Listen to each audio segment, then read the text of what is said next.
ট্রাম্পের যেসব নীতি নিয়ে এতদিন আলাপ আলোচনা হয়েছিল, ট্রাম্পের সেসব নীতি থেকে দ্রুত সরে আসার চেষ্টা করছে আমেরিকা। এমনকি ট্রাম্প ক্ষমতা নেয়ার পর যতগুলো নির্বাহী আদেশ শুরুতে তিনি সই করেছিলেন, কিংবা বারাক ওবামা যতগুলো নির্বাহী আদেশে সই করেছিলেন, তার চেয়ে বেশি সই একদিনে করলেন জো বাইডেন। তাহলে বেশ জোরে সোরেই এবং ভালো করেই নিজের অফিস বুঝে নিয়েছেন জো বাইডেন, কাজও শুরু করেছেন। তার এই যে কাজ, যেগুলো এখনই দৃশ্যমান হয়ে উঠছে, তার কিছু সুফল কি বাংলাদেশ পাবে? তার যে কাজ, এর নিশ্চয় প্রভাব বিশ্বব্যাপী পড়বে, তার প্রভাব কি বাংলাদেশে পড়বে? এ বিষয় নিয়ে আজ আমরা জানব আমাদের বিশেষজ্ঞ অতিথিদের কাছে। এছাড়া আরও একটি ঘটনা বাংলাদেশে এই মুহূর্তে খুবই আলোচিত, সেটি হলো সিরাম ইনস্টিটিউট থেকে বাংলাদেশে টিকা চলে এসেছে। ভারত থেকে যে সেরাম ইনস্টিটিউট থেকে টিকা এসেছে, এবং এ নিয়েও নানান কথা হচ্ছে। এই সব কিছু মিলেই আন্তর্জাতিক হিসাব নিকাশে বাংলাদেশের অবস্থান এখন কি? লাভ ক্ষতির পাল্লায় কোন দিকে? এসএসআরএম জনতন্ত্রে গণতন্ত্রে, এসব আলোচনায় আমি আনোয়ার সাদি আপনাদের স্বাগত জানাচ্ছি। আমাদের আমন্ত্রিত অতিথি আমার সঙ্গে রয়েছেন সাবেক পররাষ্ট্র প্রতিমন্ত্রী জনাব আবুল হাসান চৌধুরী, আমার সঙ্গে রয়েছেন সাবেক পররাষ্ট্র সচিব জনাব শমশের মবিন চৌধুরী বীর বিক্রম, এবং আমার সঙ্গে রয়েছেন ঢাকা বিশ্ববিদ্যালয়ের আন্তর্জাতিক সম্পর্ক বিভাগের অধ্যাপক ডক্টর আমেনা মহসিন। আপনাদের স্বাগত জানাচ্ছি। আলোচনা শুরু করতে চাই জনাব আবুল হাসান চৌধুরী, আপনাকে দিয়ে। আন্তর্জাতিক ঘটনাবলীর বিবেচনায় রেখে বাংলাদেশের হিসাব নিকাশে এখন কোন বিষয়গুলো প্রাধান্য পাচ্ছে বলে আপনি মনে করছেন? না, যদি মূলত মার্কিন যুক্তরাষ্ট্রের যে নির্বাচন হয়ে গেল সেইটাকে কেন্দ্র করে বাংলাদেশের দৃষ্টির কথা আলোচনা করেন, তাহলে আলোচনা অন্য ঘাতে পরিচালিত হবে। তো আমি মনে করি এটা দিয়ে যদি শুরু করি, তাহলে আমি বলবো একটা কথা বলে নিতেই হবে যে বাংলাদেশের কূটনৈতিক ক্ষেত্রের একটা সাফল্য যে আমরা কিন্তু মার্কিন যুক্তরাষ্ট্রের যে রাষ্ট্রপতি নির্বাচিত হলেন না, তার সময়ও আমাদের যে সবচেয়ে জ্বলন্ত সমস্যা সেটার ব্যাপারে তার কাছ থেকে সমর্থন সাহায্য পেয়েছি। এখন যে কথাটার দিকে আমরা এগিয়ে যাচ্ছি, আমি মনে করি যে বাংলাদেশের অত্যন্ত বিজ্ঞ আলোচকরা আছেন, তারা দিক নির্দেশনা দিবেন। একটা খুব গুরুত্বের সাথে আমাদের পজিটিভ ডিপ্লোমেসি এগিয়ে নিতে হবে। বাইডেন, আপনি যথার্থই বলেছেন যে ওনার আগে ট্রাম্প বা ওবামা যে কয়েকটা এক্সিকিউটিভ ডিসিশন নিয়েছেন তার থেকে অনেক বেশি নিয়েছেন, কারণ এটা তার নিতেও হবে। এরকম বিভক্ত মার্কিন যুক্তরাষ্ট্র, it is no longer United States of America, is a fractured America. আবার ওই ফ্র্যাকচার্ডের মধ্যেও একটা দিক একেবারে খুবই মানে কলঙ্কিত ভাবে উঠে এসেছে, সেটা হচ্ছে যে বর্ণবাদিত্ব। ট্রাম্পিজম শ্বেতাঙ্গদের প্রতিনিধিত্ব করে, এবং ট্রাম্পিজমের যারা বিরোধিতা করেন, এবং রিপাবলিকান দলেও তাদের অনেকে আছেন, যাই এটা তো হচ্ছে তাদের ভিতরের খবর। প্যান্ডেমিক আক্রান্ত পীড়িত মার্কিন যুক্তরাষ্ট্রের রাষ্ট্রপতি যে কয়েকটা সিদ্ধান্ত নিয়েছেন, আমরা আলোচনা কয়েকদিন ধরে করছি। জলবায়ুর দিকে তিনি ফিরে যাচ্ছেন, তিনি ফিরে যাবেন নেটোর দিকে, এবং বাংলাদেশের কথা আপনি যেটা উত্থাপন করেছেন, আমি মনে করেছি যেটা আমরা জেক সালিভানের একটা স্টেটমেন্ট কার্নেগি এন্ডাউমেন্টে তিনি কয়েকদিন আগে বলেছেন, সেটা হচ্ছে যে বিশ্বের সমস্ত গণতান্ত্রিক দেশদের সাথে একটা শক্তিশালী সুবন্ধুত্ব গড়ে তোলার জন্য। আশা করবো এটা আন্তরিক, কারণ মার্কিন যুক্তরাষ্ট্রের রাষ্ট্রপতি বদল হলেও কিন্তু মূল নীতিতে অনেক সময় বদল আমরা অতটুকু দেখি না, নুয়ান্সেস, ইয়েস। তো সেটা যদি হয়, তাহলে আল্লাহর অশেষ মেহেরবানিতে গণতান্ত্রিক মাধ্যমে আমরা যে প্রবৃত্তির হার একটা শক্তিশালী অবস্থানে আছে, পৃথিবী আমাদের দিকে তাকাচ্ছে। শেখ হাসিনার, মাননীয় প্রধানমন্ত্রী শেখ হাসিনার নেতৃত্বে দেশ যে সুদৃঢ় পদক্ষেপ নিয়েছে, প্যান্ডেমিকের অবস্থায় 6.6% আমরা প্রায় প্রবৃদ্ধির হারের দিকে গিয়েছি, সেখানে তো আমাদের সম্পর্ক খারাপ হবার কোনো কারণ নাই। একটা দিক দৃষ্টি রাখতে হবে, সেটা হচ্ছে ডেমোক্রেটিক অ্যাডমিনিস্ট্রেশন যখন আসে, তখন এএফএল-সিআইওর একটা কালো ছায়া, এবং এটা মাঝে মাঝে আমাদেরকে খুব ক্ষতি করে, কারণ আমাদের পোশাক শিল্পের যে আমাদের অর্থনীতির ক্ষেত্রে তাদের সংযোগ আমরা সবাই জানি। আমি এই মুহূর্তে বিশেষ আর বেশি কিছু বলবো না। আরেকটা কথা শুধু বলবো যে জলবায়ুর ব্যাপারেও Bangladesh both in mitigation and adaptation একটা ভূমিকা রেখেছে, সেখানেও আশা করব যে তারা এগিয়ে আসবেন। এবং রোহিঙ্গা সমস্যার ব্যাপার, এটা শুধু বাংলাদেশের একক না, এই অঞ্চলের, এই পৃথিবীর জন্য একটা সমস্যা। জি, তাই আমি পজিটিভ দৃষ্টিতেই দেখব। অনেক ধন্যবাদ। জি, জনাব শমশের মবিন চৌধুরী বিক্রম, জলবায়ু চুক্তিতে ফিরে আসার পর নিশ্চয়ই এখন যুক্তরাষ্ট্র একটি গুরুত্বপূর্ণ ভূমিকা সেখানে পালন করবে, কিন্তু তারপরেও এর বিরূপ প্রভাব থেকে বিশ্বকে বাঁচানোর জন্য অনেক টাকা এখানে লগ্নি করার বিষয় আছে। যুক্তরাষ্ট্র এই চুক্তিতে ফিরে আসার পর এখানে কি টাকার প্রবাহ বাড়বে বলে আপনি মনে করেন? ধন্যবাদ। 24 ঘন্টার মতো বোধহয় হয়েছে জো বাইডেন শপথ নিয়ে মার্কিন যুক্তরাষ্ট্রে রাষ্ট্রপতি হিসাবে আসীন হয়েছে। এই 24 ঘন্টার মধ্যে দীর্ঘমেয়াদী জো বাইডেন, হ্যাঁ, 24 ঘন্টার মধ্যে কত কি নীতি কতটুকু অবলম্বন করবে কি না করবে সেটা এই মুহূর্তে তো বলা তো সঠিক হবে না, সঠিক বলা সম্ভব না।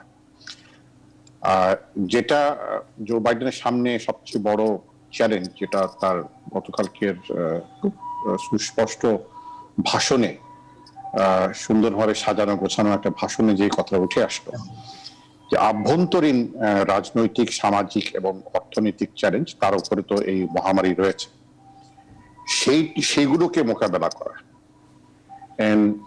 ওগুলো মোকাবেলা করতে গিয়ে কিন্তু ওনার প্রথম মেয়াদের দীর্ঘ সময় সেখানেই ওনার কেটে যাবে, সেটাই স্বাভাবিক।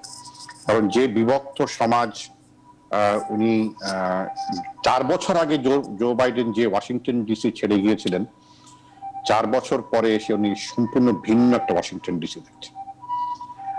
এখানে উগ্রবাদী, অসহিষ্ণুতা, বর্ণবাদের ছায়া সকল দিকে ছড়িয়ে পড়েছে।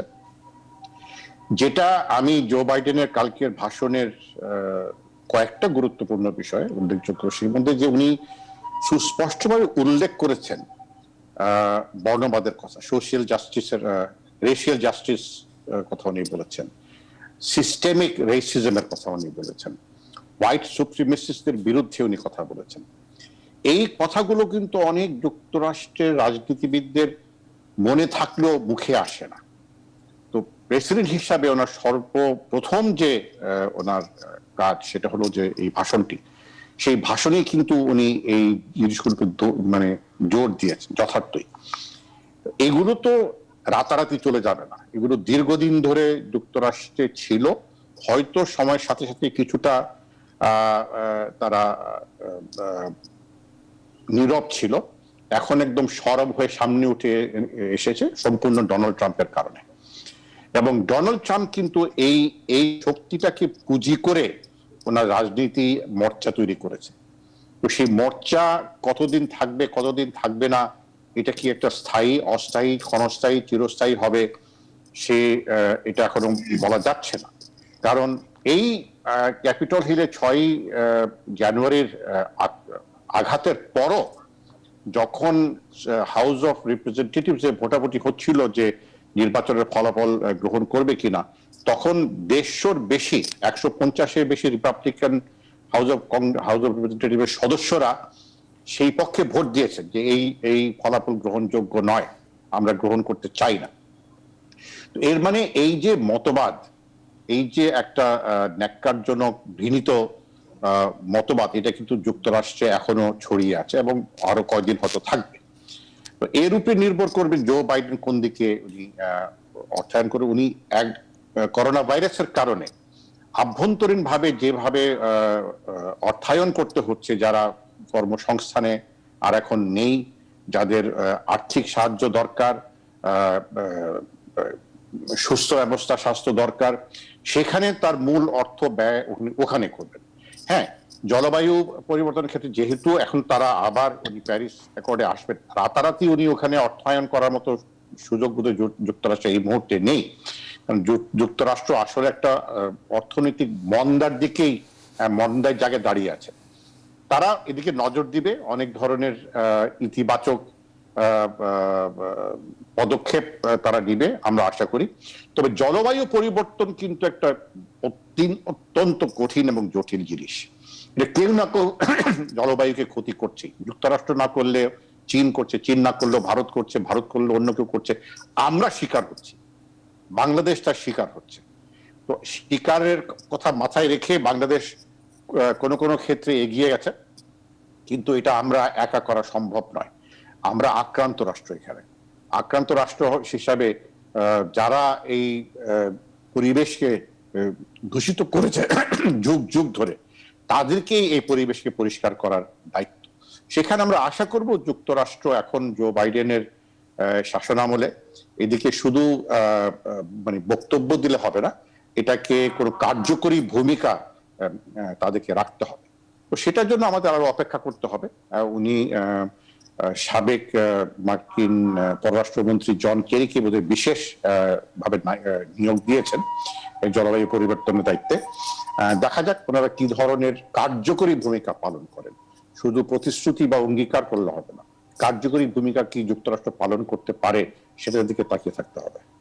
জি, অনেক ধন্যবাদ অধ্যাপক ডক্টর আমেনা মহসিন। তাহলে জো বাইডেনের কাঁধে নিজের ঘর সামলানো এবং ঘরের বাইরে আমেরিকাকে আবারও নেতৃত্বে ফিরিয়ে আনা, দুটোই বসে যাচ্ছে, তাই কি?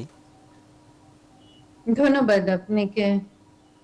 হ্যাঁ, অনেকটা তো সিচুয়েশন মানে পরিস্থিতি তাই বলছে। আমরা যা দেখতে পাচ্ছি মার্কিন যুক্তরাষ্ট্রে যে অবস্থাটা দাঁড়ালো, পার্টিকুলারলি ধরেন গত 4 বছরে যেটা হয়েছে, বলাই হচ্ছে যে এক ধরনের একটা মানে হি ওয়াজ আ কেওটিক প্রেসিডেন্ট। এমন একটা কেওস, মানে আমরা যেটা কখনো মানে আশা তো দূরের কথা, ইট ওয়াজ নট ইভেন ইন আর, যেটা আমরা বলি না যে দুঃস্বপ্নেও আমরা ভাবিনি যে এরকম একটা সিচুয়েশন দাঁড়াবে যেখানে মার্কিন যুক্তরাষ্ট্রে আমরা কংগ্রেসের যে ইনসারেকশনটা দেখলাম, দ্যাট ওয়াজ টোটালি আনএক্সেপ্টেবল। এবং ধরেন আমরা যদি ইনগ্রেশনটাও দেখি, এবং মানে কোন মানে উনি যেভাবে ট্রাম্প বিদায় নিলেন এবং উনি ইনগ্রেশনে থাকলেন না, মানে ব্রেকিং যত রকমের ওনাদের যত মানে ডেকোরামস গুলো আছে সবকিছুকে ভেঙেই উনি অনেকটা বিদায় নিলেন। সেখানে এটা তো জো বাইডেন নিজেই বারবার বলছেন যে একটা হিলিং এর প্রসেস তৈরি করতে হবে, এবং উনি ইউনিটির কথা বলছেন। ওনার যদি আমরা ভাষণটা লক্ষ্য করি, উনি চার্চেও যখন ছিলেন তার আগেও, এবং ওনার ইনগ্রাল ভাষণে উনি বারবার ইউনিটি, হিলিং এই কথাগুলো বলছেন।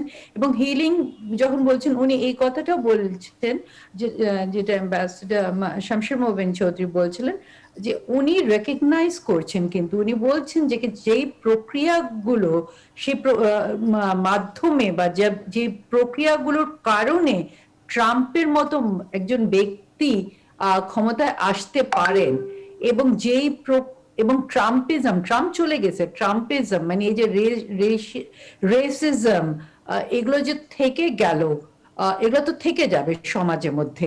এবং এই প্রক্রিয়াগুলোকে আমাদেরকে অ্যাড্রেস করতে হবে। যখনই উনি বলছেন যে আমাদেরকে এই প্রক্রিয়াগুলোকে অ্যাড্রেস করতে হবে, তার মানে কি আমাদের স্বীকার করে নিতেই হবে যে আমেরিকান সমাজে অনেকগুলো ফল্ট লাইনস আছে, সেই ফল্ট লাইনস গুলোকে অ্যাড্রেস করতে হবে, এবং সেটা একটা বড় ব্যাপার।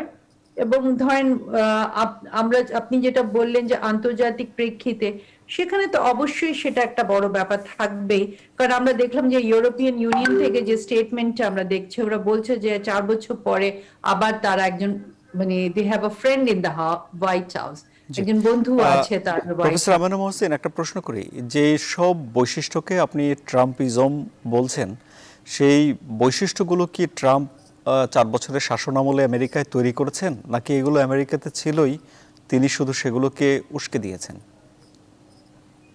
ওগুলো আমেরিকাতে ছিলই, উনি সেগুলোর অ্যাডভান্টেজ নিয়েই উনি ক্ষমতায় এসেছেন, এবং ওগুলোকে উনি উস্কিয়ে দিয়েছে।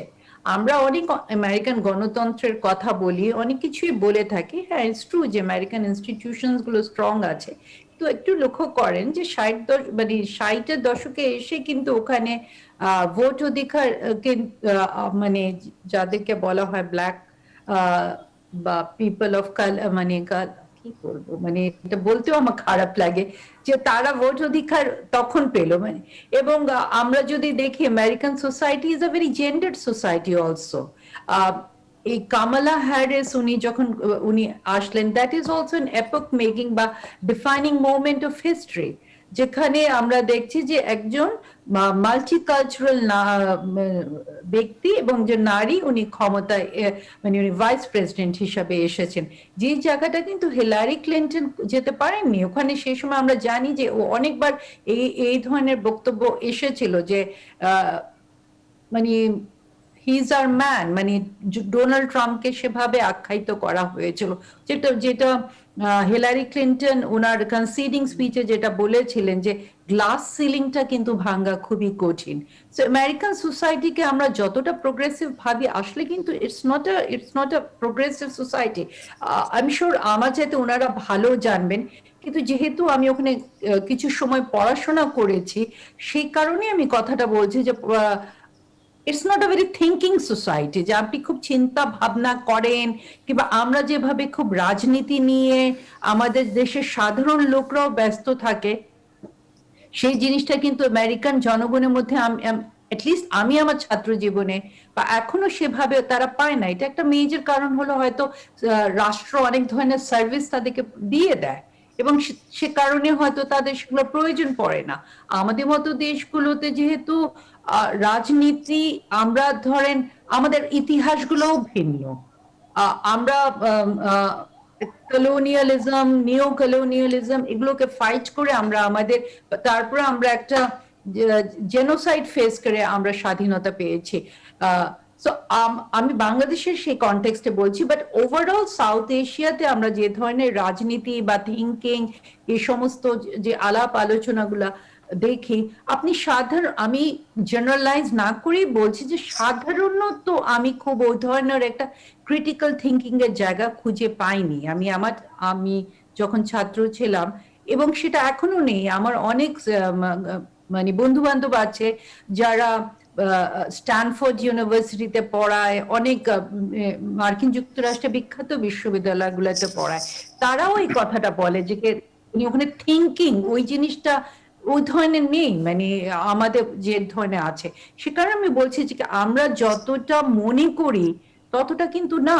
কিন্তু হ্যাভিং সেড দ্যাট, এটাও আমি বলছি যে হ্যাঁ, ওদের ইনস্টিটিউশনস গুলো খুবই শক্তিশালী, জি কারণ ওভার দ্য ইয়ার্স তারা সেগুলোকে গড়ে জি, তুলেছে। অনেক ধন্যবাদ অধ্যাপক ডক্টর আমানুল হোসেন। আমি আবার আপনার কাছে আসবো। জনাব আবুল হাসান চৌধুরী, তাহলে আমাদের তিনটি বিষয় আছে। একটি হলো ব্যবসা বাণিজ্য যুক্তরাষ্ট্রের সঙ্গে, দ্বিতীয়ত হলো বাংলাদেশ জলবায়ুর বিরূপ পরিবর্তনের ঝুঁকির মুখে এবং নতুন যে সমস্যার উদ্ভব হয়েছে রোহিঙ্গা, এগুলোর কি সুরাহার বিষয়ে বা ব্যবসা বাণিজ্যের উন্নতির বিষয়ে নতুন সরকার আমেরিকার বাংলাদেশের জন্য সহযোগী হয়ে উঠবে? কি বিশ্লেষণ আপনার?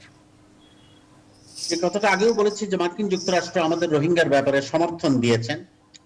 আমার মনে হয় যেটা পজিটিভ ডিপ্লোম্যাসি, খুব জোরালো ডিপ্লোম্যাসি আশা করি আমরা করব, সেটা হচ্ছে তাদেরকে এটা বোঝাতে হবে যে এখনকার পৃথিবীর যে অবস্থা, এবং তারা নিজেরা নিজের দেশেই কিছুদিন আগে দেখেছেন, তাতে করে একেবারে এককভাবে মাননীয় প্রধানমন্ত্রী শেখ হাসিনা যে সিদ্ধান্ত নিয়েছিলেন, যেটা ইউরোপ নেয় নাই, যেটা পৃথিবীর অন্য কোনো দেশ নেয় নাই, মুখে অনেক সুন্দর সুন্দর কথা বলেছে, আমরা একেবারে দুয়ার খুলে যে রোহিঙ্গা যারা আক্রান্ত হয়েছিল তাদের এনেছি, তার জন্য খালি ভালো ভালো কথা জাতিসংঘে আমরা শুনতে চাই না। কারণ এটা কিছু ভালো কাজ করলাম শুক্রবারে অথবা রবিবারে, সেরকম কিছু নয়। এটা অঞ্চলের জন্য, পৃথিবীর জন্য অত্যন্ত গুরুত্ব বহন করে। সেই জন্য এটা আমরা আশা করব যে সবাই এগিয়ে আসবে। মার্কিন যুক্তরাষ্ট্রের এই যে এখনকার যে আপনার যারা রাষ্ট্রের ক্ষমতায় আসছেন, জো বাইডেন, কমলা হ্যারিস, তারাও এইদিকে অনুধাবন করতে পারবেন। কারণ এর আগে বিগত রাষ্ট্রপতি ডোনাল্ড ট্রাম্পের দিকে আমেরিকা আইসোলেশনিজমের দিকে গিয়েছিল, অর্থাৎ নিজেদের অন্তর্মুখী ঘর দিকে যাত্রা করেছিল। কিছুটা বাইডেনেরও সেই জায়গায় থাকতে হবে, কারণ যেটা একটু আগে আলোচিত হয়েছে যে মার্কিন যুক্তরাষ্ট্র এখন সাংঘাতিকভাবে বিভক্ত, সাংঘাতিকভাবে ফ্র্যাকচার। সেই কারণে হঠাৎ করে তিনি একেবারে সমস্ত বিষয়ের উপর পৃথিবীতে নজর দিতে পারবেন, এটা আশা করাটা ভুল হবে। কিন্তু একই সাথে আমাদের এই সমস্যাগুলো শুধু আমাদের সমস্যা নয়, এটা পৃথিবীর সমস্যা, এটাকে খুব জোরালোভাবে তুলে ধরতে হবে।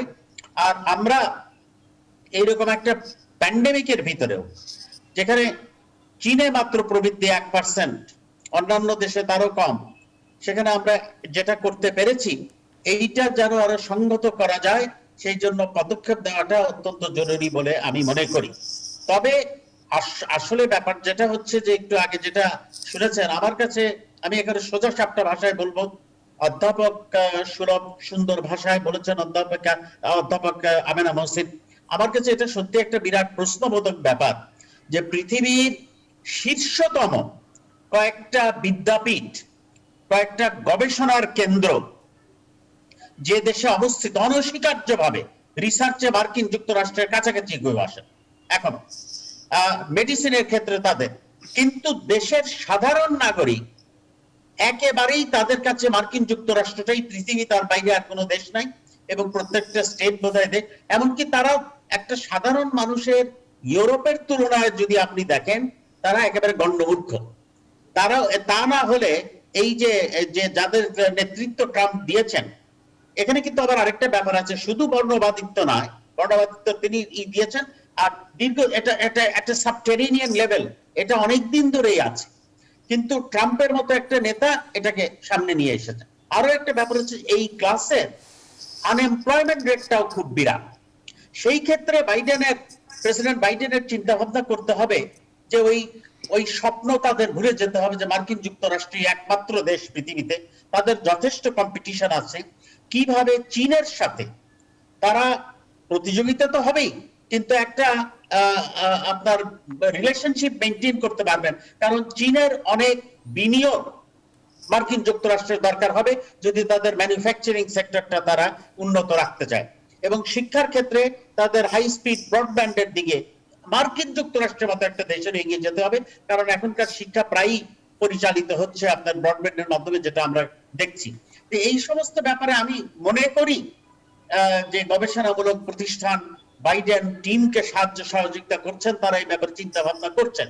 কিন্তু যেটা কথা হচ্ছে যে এমনই একটা দুরবস্থার ভিতরে, একটা সংকটের, একটা ক্রাইসিস এন্ড কিওস, যেটা আমরা কোনোদিন চিন্তা করি নাই, তিনি ক্ষমতায় এসেছেন, তার ঘর গোছানোতে কিছুটা সময় তো লাগবেই।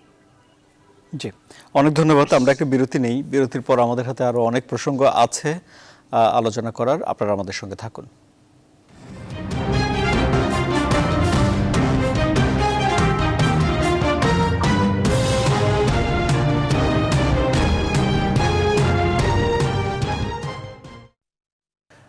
আবারও স্বাগত। আপনারা দেখছেন SSRM জনতন্ত্র গণতন্ত্র। জনাব শমশের মবিন চৌধুরী বীর বিক্রম, অবশেষে বাংলাদেশে টিকা এসে পৌঁছালো, কি বলবেন? অত্যন্ত আনন্দিত, এবং ভারত সরকার যে এই উদ্যোগটা নিয়েছে, উপহার হিসাবে 20 লক্ষ ভ্যাকসিন দিয়েছে, এবং আরো 5 লক্ষ আমরা 50 লক্ষ আমরা সেখান থেকে পাবো। মানে ওটা উপহার না, এই 20 লক্ষটা উপহার। তো উপহার শুধু বাংলাদেশকে দেয়নি, দক্ষিণ এশিয়ার অন্যান্য রাষ্ট্রকে ভারত সরকার দিয়েছে। তো এটা আমাদের জন্য, আমাদের যে বন্ধুত্বের ইতিহাস, তারই আরেকটি ইতিবাচক পদক্ষেপ আজকে আমরা দেখলাম। এবং আপনারা জানেন যে আমাদের স্বরাষ্ট্রমন্ত্রী, পররাষ্ট্রমন্ত্রী সকলেই বিমানবন্দরে ভারতের হাইকমিশনের সঙ্গে ছিলেন। তো it has lot of symbolism undoubtedly. তবে আমরা টিকা পেয়েছি।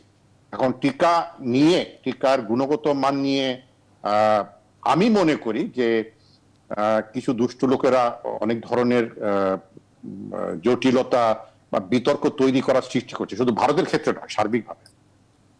আমরা টিকা কবে পাবো, টিকা কবে পাবো এতদিন আমরা বললাম, টিকা পাওয়ার পরে এই টিকা দিব কি দিব না চিন্তা করি। এটা আমরা চিন্তা করছি কারণ আমরা সেইভাবে কিন্তু আক্রান্ত হইনি। বাংলাদেশ, আমি বলবো আল্লাহর রহমত যে আমরা অন্যান্য দেশে যত গভীরভাবে আক্রান্ত হয়েছে, আমাদের মতো যে যেভাবে আমাদের একটা ডেন্সলি পপুলেটেড কান্ট্রি, জেলখানায় তেমন কোনো ঘটনা আমরা শুনিনি এখন পর্যন্ত এই মহামারীর। বস্তিতে শোনা যায় না, রোহিঙ্গা ক্যাম্পে শোনা যায় না। তো কোনো না কোনো কারণে, এটা বৈজ্ঞানিক কারণ হোক বা যে কারণেই হোক, আমরা সেখান থেকে তুলনামূলক ভাবে আমরা বেঁচে গেছি। এই জন্য মানুষ অনেকে মনে করছে যে আরো 6 মাস আমি মাস্ক পরি আর হাত দিয়ে সাবান ধুবো, টিকা নিব না।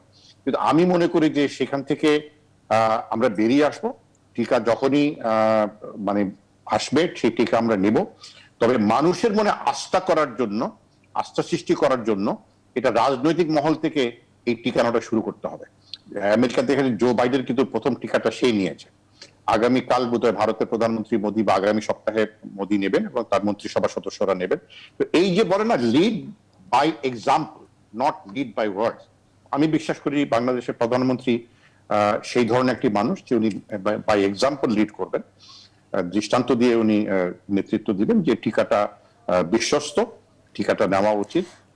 এবং জনাব টিকাটা শমশের মবিন আমাদের চৌধুরী, ক্রয় আপনি ক্ষমতার নিশ্চয়ই জানেন ভেতরে। যে অর্থমন্ত্রী আহম মোস্তফা কামাল তিনি আগ্রহ প্রকাশ করেছেন যে তিনি সবার আগে টিকা নেবেন। না, দেখেন, একজন মন্ত্রী আগ্রহ করার কোনো বিষয় না, এটা হচ্ছে যে it has to be a policy যে public office holders, top public office holders, they have to take, ওনাদেরকে প্রথমে নিতে হবে। একজন মন্ত্রী আগ্রহ প্রকাশ করলেন, হয়তো উনি মনে করছেন আমি হয়তো ঝুঁকির মুখে বেশি, সেটা it does not reflect A policy. এটা পলিসি হতে হবে যে ফ্রন্টলাইনার যারা ডাক্তার, নার্স, চিকিৎসক, ওরা তো সর্বপ্রথম তাদেরকে এই টিকা পেতেই হবে নিঃসন্দেহে। তবে তার পরপর কিন্তু রাজনৈতিক নেতৃবৃন্দদের টিকা নিতে হবে। আমি মনে করি তাহলে মানুষের মনে আস্থাটা যোগাবে। এই যে সামাজিক মাধ্যমে যে ধরনের বিতর্ক সৃষ্টি করার চেষ্টা হচ্ছে। শমশের মবিন চৌধুরী, আপনি মানুষের মনে টিকার ব্যাপারে আস্থা তৈরি করার জন্য আপনি যারা রাজনৈতিক সরকার চালাচ্ছে তাদের টিকা দেওয়ার কথা বলছেন, নাকি তাদেরকে দেশ পরিচালনার স্বার্থে কোভিড-19 থেকে মুক্ত রাখার জন্য টিকা দেওয়ার কথা বলছেন? আপনার ফোকাস পয়েন্ট উভয়। আস্থাটা, যেহেতু বিতর্ক তৈরি করার চেষ্টা হচ্ছে, সে কারণে তারা শুধু রাষ্ট্র পরিচালনা ক্ষেত্রে নয়, তাদেরকে টিকা নিয়ে প্রমাণ করতে হবে যে এই টিকাটা উপরে মানুষ বিশ্বাস করতে পারে, আস্থা থাকে মানুষের। ইট ইজ বোথ, মানে বাইডেন টু নিল। আপনার কথা থেকে মনে হচ্ছে যে এই টিকার একটি আস্থা অনাস্থার বিষয় আছে, তার মানে টিকার ব্যাপারে এটা না, এই অনাস্থা সৃষ্টি করার চেষ্টা হচ্ছে। সামাজিক গণমাধ্যমে কে ব্যবহার করে একটা অনাস্থা বা বিতর্ক সৃষ্টি করার চেষ্টা হচ্ছে। সেখান থেকে বেরিয়ে আসতে হবে আমাদেরকে, সেখান থেকে বেরিয়ে আসতে হবে। এটা রাষ্ট্রের দায়িত্ব, সেখান থেকে বেরিয়ে আনা। অধ্যাপক ডক্টর আমেনা মহসিন, কি বলবেন আপনি? টিকার সঙ্গে আস্থা অনাস্থার প্রশ্ন কি জড়িত না জড়িত না? দেখুন, এটা টিকার সঙ্গে বলে আমি আসলে সেভাবে জিনিসটাকে দেখতে চাচ্ছি না। যে কোনো নতুন জিনিস যখন আসে তখন মানুষের মধ্যে অনেক ধরনের সংশয় থাকে।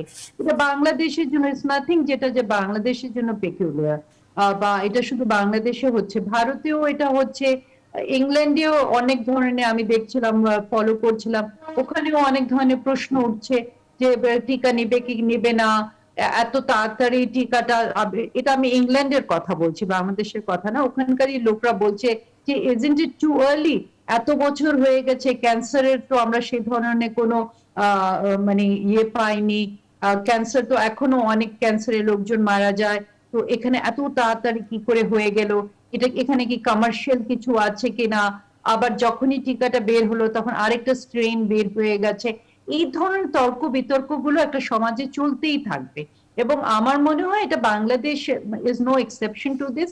এবং এটা ধরেন এত বেশি কন্টেজিয়াস, সেখানে মানুষের মনের মধ্যে একটা সংশয় থাকতেই পারে, এবং সেখানে যেটা অ্যাম্বাসেডর শমশের মবিন চৌধুরী বলছেন যে ওই কনফিডেন্সটা আনার দরকার। এবং দেখেন, এটা তো মানে কিছু লোক আছে যারা হয়তো এটা তৈরি করার চেষ্টা করছে, আবার কিছু লোক আছে যারা জেনুইনলি ভয় পায়। সো আমি এটাকে এরকম ব্ল্যাক এন্ড হোয়াইটে দেখবো না। আমার মনে হয় এটা যে কোনো সমাজে যখন আমরা নতুন একটা কিছু, দেখেন আমি একটা সাধারণ এক্সাম্পল দিই, যখন আমরা এই করোনা স্টার্ট হলো তখন তো মাস্ক পরবো কি পরবো না সেটা নিয়ে কত ডিবেট হলো। আমরা যখন অনলাইন ক্লাসে গেলাম তখনও তো ভীষণ ভাবে ঢাকা বিশ্ববিদ্যালয়েরই শিক্ষকদের মধ্যে আমরা দেখলাম বিভক্ত হয়ে গেল যে অনলাইনে গেলে অনেকে তো ডিজিটাল ডিভাইডটা কি হবে, তারা কিভাবে অ্যাক্সেস পাবে। তো একটা সমাজের মধ্যে তো বিভিন্ন চিন্তা ভাবনার লোক থাকে, এবং থাকাটাই স্বাভাবিক, এবং আমি এটাকে সেভাবেই দেখতে চাই। জি, জনাব আবুল হাসান চৌধুরী, আপনার কি মন্তব্য এই করোনার? দেখেন, আমি একটা আমার নিজের উদাহরণ দিই, ব্যাপারটা একটু খুলে বলি। যখন গত বছর মার্চ মাসে এই কোভিড আমাদের উপরে আসলো, তখন কিন্তু নির্দ্বিধায় আমি প্রথমবার, আমি এর আগে কোনোদিন ফ্লু ভ্যাকসিনও নেই নাই, নিউমোনিয়া ভ্যাকসিনও নেই, আমি আমার এক বন্ধুর প্রস্তাব অনুযায়ী তাড়াতাড়ি ইউনাইটেডে যে ফ্লু আর নিউমোনিয়া ভ্যাকসিন নেওয়া। তার কারণটা কি, দীর্ঘদিন ধরে আমরা বহু লোকের কাছে শুনেছি, বহু বন্ধু বান্ধবের কাছে শুনেছি তারা ফ্লু আর নিউমোনিয়া ভ্যাকসিন নিয়েছে। এখন যেটা একটু আগেই শুনলেন যে এটা একটা নতুন ব্যাপার, কিন্তু আমি ভারতকে ধন্যবাদ জানাই তাদের এই জেস্টারের জন্য। অবশ্যই তাদেরও বিরাট প্রয়োজন, তার মধ্যে তারা দিয়েছেন। আরেকটা যেটা জটিলতা সৃষ্টি হচ্ছে, এই কোম্পানি ভালো না, ফাইজার ভালো না, এই এই এই একটা বিতর্ক অনেক ভ্যাকসিনেরই থাকে। এই বিতর্কটা পার্টিকুলারলি এই ভ্যাকসিনের ব্যাপারে, ওই সমস্ত বহু মডার্না বা ওই যে অক্সফোর্ড থেকে যেটা হয়েছে, সিরাম, বহু রকমের। আর যে ব্যাপারটা হচ্ছে যে এটা আমাদের কিছুদিন এটা থাকবেই, কারণ এটার উৎস, এই যে অনেক রকমের আলাপ আলোচনা, এটার উৎস কিন্তু বাংলাদেশ না, এটার উৎস ওই মার্কিন যুক্তরাষ্ট্র এবং যুক্তরাজ্য। সেখান থেকে নানা রূপের পোস্টিং আমরা রোজ রাত্রে পাচ্ছি। তারপরে আবার জিজ্ঞাসা করা হচ্ছে যে এই টিকা নিলে কি মাস্ক পড়তে হবে না পড়তে হবে, এই টিকা হাত ধরে না হাত ধরে, অনেক রকমের। এখানে ডক্টর ফাউচি যেরকম একটা বিশেষজ্ঞর মতো আলোচনা করেছেন, যার প্রতি একটা আস্থা সাধারণভাবে মানুষের আছে, শুধু মার্কিন যুক্তরাষ্ট্রে। সেই রকম আমি মনে করি দিস ইজ দ্য টাইম। আমি শামসের ভাইয়ের সাথে একেবারে একমত যে আমাদের নেতৃস্থানীয় ব্যক্তিরা তাদের একটা এক্সাম্পল সেট করবেন, সাথে সাথে বিশেষজ্ঞরাও আপনাদের এখানে একটা বিরাট ভূমিকা আছে, প্রচার মাধ্যমের ভূমিকা আছে, তাদেরকে আনবেন। তারা খুব খোলাভাবে আমাদের ব্যাপারটা বোঝাবার চেষ্টা করবেন যে এটার ফল আউট কি হতে পারে। আর একটা অপরচুনিস্টিক লাইন অনেকে নিচ্ছেন, আমি চুপ করে বসে থাকবো, অন্যরা নিলে তো ইমিউনিটি এমনি হয়ে যাবে, আমার নিতে হবে না। কিন্তু সবাই যদি অপরচুনিস্টিক লাইন নেন তাহলে তো টিকা কেউই নেবেন। তো কথা হচ্ছে যে কিছুদিন ওই যে একটা ট্রিটিং পিরিয়ড থাকবে, এরপরে মানুষের মধ্যে কিছু লোক নিলে যখন একটা আস্থা হবে, যেভাবে এখন আমরা ফ্লু ভ্যাকসিন, নিউমোনিয়া ভ্যাকসিন নিতে চিন্তাও করি না, সেই পরিস্থিতি আসতে কিছুদিন সময় লাগবে। কিন্তু এই সময়টা ত্বরান্বিত করা যাবে, যেটা বলা হলো, সেইটার মাধ্যমে বিশেষজ্ঞদের আলোচনার মাধ্যমে আমাদের কিন্তু জিনিস ছড়িয়ে যায়। যদি আপনি জোরালো ভাবে কিছু বলতে পারেন, গ্রামগঞ্জেও সেটা খুব তাড়াতাড়ি পৌঁছায়। সেইটাতে আমি আশা রাখি। জি, জনাব শমশের মবিন চৌধুরী, তাহলে বাংলাদেশে করোনার যে পরিস্থিতি, আপনি বলছেন যে এত ভয়াবহ নয়? না, আমি বলছি তুলনামূলকভাবে, আপেক্ষিকভাবে নিঃসন্দেহে ভয়াবহ। 5,000-এর বেশি লোক মারা গেছে, 7,000-এর বেশি লোক মারা গেছে। এটা তো মানে এই এই ভাইরাসটাই একটি ভয়াবহ জিনিস। তবে আপনি যদি পরিসংখ্যান নেন আমাদের প্রতিবেশী পার্শ্ববর্তী রাষ্ট্রগুলোর সাথে, বা উন্নত মানের ইউরোপের সাথে, বা মার্কিন যুক্তরাষ্ট্রের সাথে, ব্রাজিলের সাথে, সাউথ আফ্রিকার সাথে ডেভেলপ, সেখান থেকে আমরা অনেক এখনো ভালো আছি। এটা কি কারণটা আমি যেহেতু আমি একটা স্বাস্থ্য বিশেষজ্ঞ না, আমি কোনো বৈজ্ঞানিক তথ্য আপনাকে দিতে পারবো না। তবে আমি মনে করি যে এই নিয়ে আমাদের কমপ্লেসেন্সের কোনো জায়গা নেই। মানে আমি বসে থাকলাম যে আমরা কম, মানে তুলনামূলকভাবে কম আক্রান্ত, তো আমাদের কিছু হবে না, সেটা বসে থাকলে হবে না। আমাদেরকে সতর্ক সবসময় অবলম্বন করতে হবে, এবং সেই সতর্কতা এবং নিজের স্বাস্থ্য নিরাপত্তার ক্ষেত্রে আপনাকে এই টিকা যখন বাজারে আসবে, ক্রয় ক্ষমতার ভেতরে যখন মানুষ কিনতে পারবে, বা যদি সরকার বিনামূল্যে সরবরাহ করে এবং সঠিকভাবে স্বচ্ছতার মাধ্যমে যদি এটা সরবরাহ হয়, এবং যাতে স্বচ্ছতার মাধ্যমে কোন জনগণ এটা পেতে পারে, সেটা নিয়ে যদি করাটা আমাদের প্রয়োজন। এই মহামারী তো বিরাজ করছে, তো তার বিরুদ্ধে আমাদের তো সতর্ক হতেই হবে। আপনি কিন্তু ঢাকার বাইরে কতটুকু জানি না, আমি প্রতি সপ্তাহে ঢাকার বাইরে গাজীপুরে আমি একটা গ্রামে যাই, সেখানে কিন্তু আপনি কেউ বিশ্বাসই করবে না যে বাংলাদেশে করোনা ভাইরাস আছে। তারা মাস্ক দেখতে তারা আপনার দিকে তাকিয়ে হাসে, বলে আপনি নিশ্চয়ই অসুস্থ। সেখানে বাজার হাট দোকানদার চলছে। আমি গত 4 মাসে সেই গ্রামে একটি করোনার মৃত্যুর ঘটনা আমি এখন শুনিনি। আক্রান্তর ঘটনা খুবই কম। কোনো একটা কারণ আছে নিশ্চয়ই, কারণটা কি আমি বলতে পারছি না। হয়তো তারা সারাদিন রোদে থাকে, হয়তো আমাদের ইমিউনিটি বেশি, বা আমাদের ভিতরে এত বেশি জীবাণু অলরেডি বসে আছে যে মানে করোনা বাইরে ঢুকতে পারছে না। কিন্তু আমি মনে করি যে আমাদের হবে না এই চিন্তাটা করাটা ঠিক না। আমাদেরকে অ্যালার্ট থাকতে হবে, সতর্ক থাকতে হবে, এবং প্রস্তুতি নিতে হবে যাতে আমরা আক্রান্ত না হই। এবং সেটা একটা বড় দিক হচ্ছে এই টিকা গ্রহণ করার মাধ্যমে। জি, অধ্যাপক ডক্টর রামায়না মহসিন, এই যে ভারত যে টিকা দিল, এটি বাংলাদেশের সঙ্গে ভারতের বন্ধুত্বকে আরো একটু নিবিড় করবে, তাই কি? না, সেটা তো আছে যে ভারত যে টিকা দিল, সেটা তো একটা বন্ধুত্বের একটা ব্যাপার আছে সেখানে। বাট হ্যাভিং সেড দ্যাট, আমি এটাও মনে করি যে বাংলাদেশের নিজের আর অপশনস গুলো খোলা রাখা দরকার। কারণ অন্যান্য দেশও টিকা উৎপাদন করছে এবং আমরা জানি চীনও করছে, এবং সেখানে মানে এখানে যে যে কোনো মানে ডিপ্লোম্যাসির এটা একটা মূল জিনিস হলো যে আপনি you should not put all your eggs in one basket. So সেই জায়গাটাতে আমার মনে হয় যে অন্যান্য দেশ থেকেও যেন আমরা সেটা সংগ্রহ করতে পারি এবং সেটা নিতে পারি, সেই অপশনস গুলো আমাদের কম্পিটিটিভ ভাবে আমাদের যাওয়া উচিত, এবং আমরা যেন নিজেরাও এটা তৈরি করতে পারি সেদিকেও আমাদেরকে ওই ইয়েটা নিয়ে আসতে হবে। কারণ আমাদের ফার্মাসিউটিক্যালস কিন্তু খুবই ডেভেলপ, মানে এটাতে কোনো দ্বিমত নেই। ইন্টারন্যাশনালি আমাদের ফার্মাসিউটিক্যালস গুলো অ্যাকসেপ্টেড একটা পজিশনে আছে।